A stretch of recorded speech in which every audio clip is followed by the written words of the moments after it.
That's it. I can't take it anymore. I want soda with my entree at a restaurant. I've never owned a new car. I want a new car, not just any new car. I want a sports car. I'm giving up this frugal life. Okay, obviously I'm just joking there, but I am quitting my frugal life, and be sure to stay to the end because I'm going to share with you my funniest story from my past frugal life that's never going to happen again.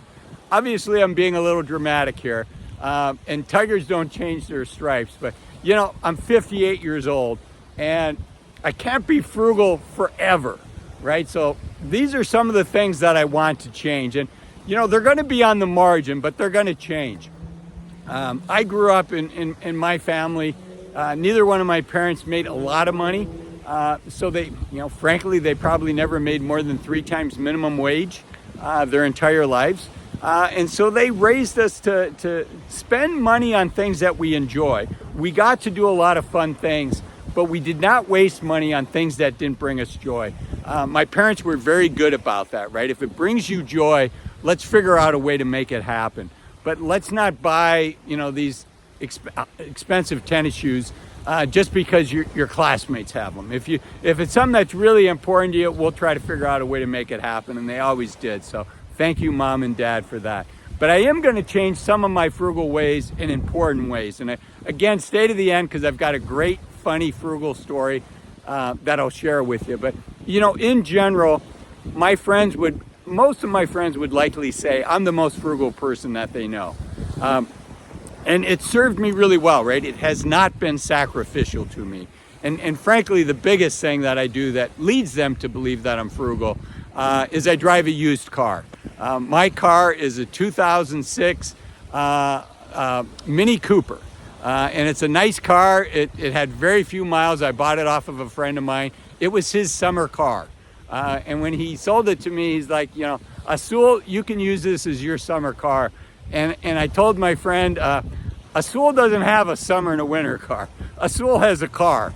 So I put snow tires on it. But here's the things that I want to enjoy more of, and I'm going to challenge myself to enjoy more of. You know, as we get older, time becomes more valuable to us, right? When we're young, we're happy to sacrifice things to make more money because we have lots of time, but we don't have lots of money. And so we make that sacrifice. And I want to, and I have started paying for things that give me time, that give me joy. Some of them are silly things like mowing the lawn and snow blowing the drive. You know, when my daughters were younger, I did those things because I thought they should see Dad going out and doing those things. But as soon as they went to college, it's like, all right, this is the first thing I'm splurging on Azul with is I'm not going to mow my lawn anymore, and I'm going to pay somebody else to do that. So that's one of the things. And I think things that bring you joy. For instance, I've been fortunate. I've been able to travel a fair amount recently.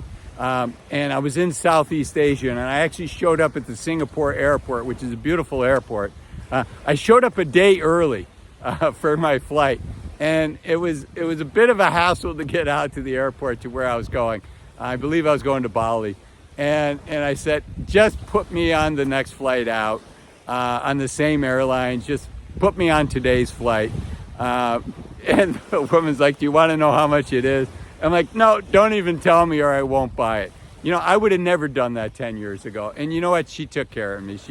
She changed the ticket without charging me for it. But I was really proud of myself for making that change because that's not something that's inherent in me. But things that give me time, things that give me convenience.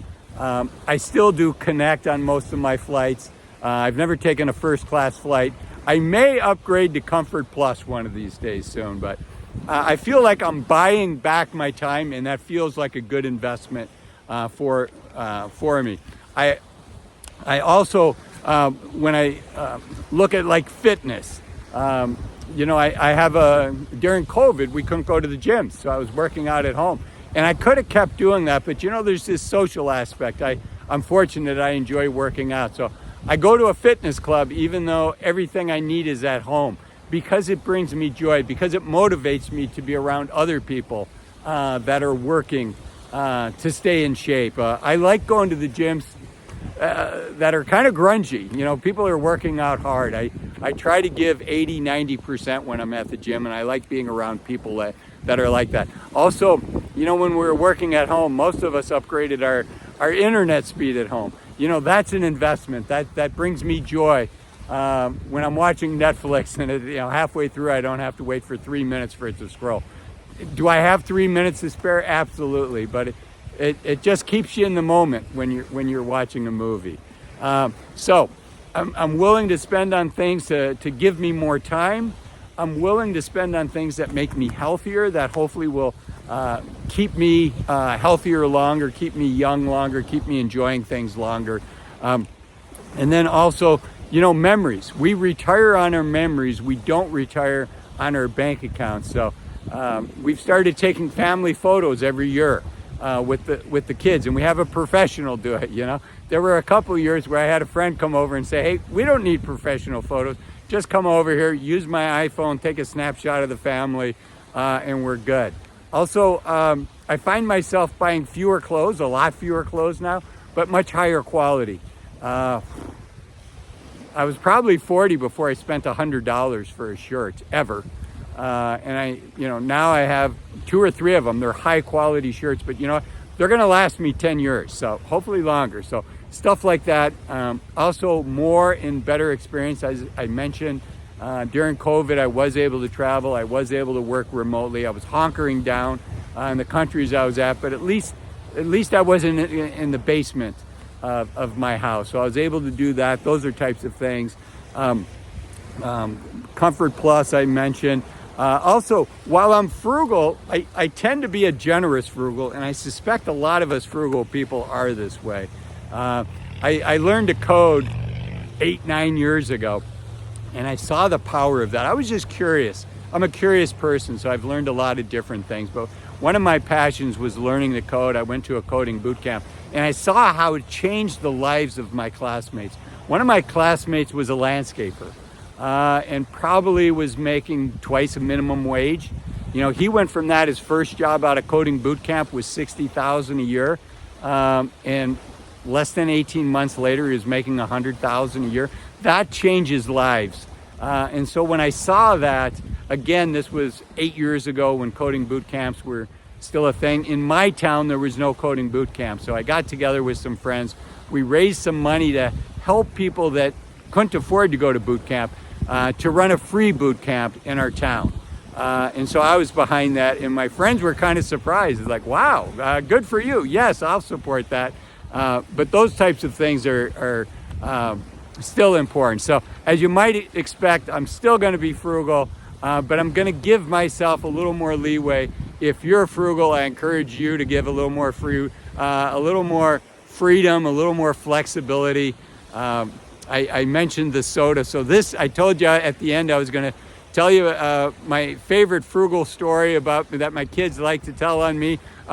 Before I get there, if you've liked this video, give it a thumbs up. As the kids say, thumbs for likes and subs for love. If you haven't subscribed yet, fewer than 20% of the people that watch my videos subscribe. So if that's you and you're enjoying the video, think about subscribing. Leave me a comment. I love reading the comments. Okay, so now let's talk about my favorite frugal story. And that is, we were at a restaurant, and both my kids know I'm not a big fan of ordering soda. Remember at the beginning, I want soda with my meal. I've seen my kids melt down more than once with that. We get soda. I learned that from my parents. They would let me have soda at a restaurant when we were on vacation. So that was a special treat. And I wanted my kids to grow up with that. And you know what? Most of the time, even when they're paying now, they still get water. So some of those traits are rubbing off on my kids, even though they complained about it. But here's the funny thing. My daughter was saying there was an experience she wanted to do, and just for privacy, I'm not going to mention it. But it was going to be like $5,000. And she was saying she wanted to do this, and I mentioned to her that I would help make that happen if she wanted to do it. This was before the pandemic. And she laughed. She's like, she calls me Papa. She said, Papa, you know, you're a strange man, because if I had ordered soda here today, I know it would have stolen some of the joy of our time together. I know it would have stolen some of the joy of this meal. So I don't order soda because I know you don't want me to. But yet you're going to help me pay for this $5,000 expense to give me this experience. So that's one of her favorite Frugal stories about her father. I think it's pretty funny too. I hope you enjoyed it. Again, if you enjoyed this video, give me a thumbs up. Think about subscribing if you enjoy this content. I talk about saving, I talk about investing, I talk about personal finance issues. None of this is financial advice. But again, give me a thumbs up. And until next time, I'm Azul, encouraging you to take full advantage of the youth of your senior years. Remember, we're only young once. Let's use our time wisely. Thanks for watching. Bye-bye.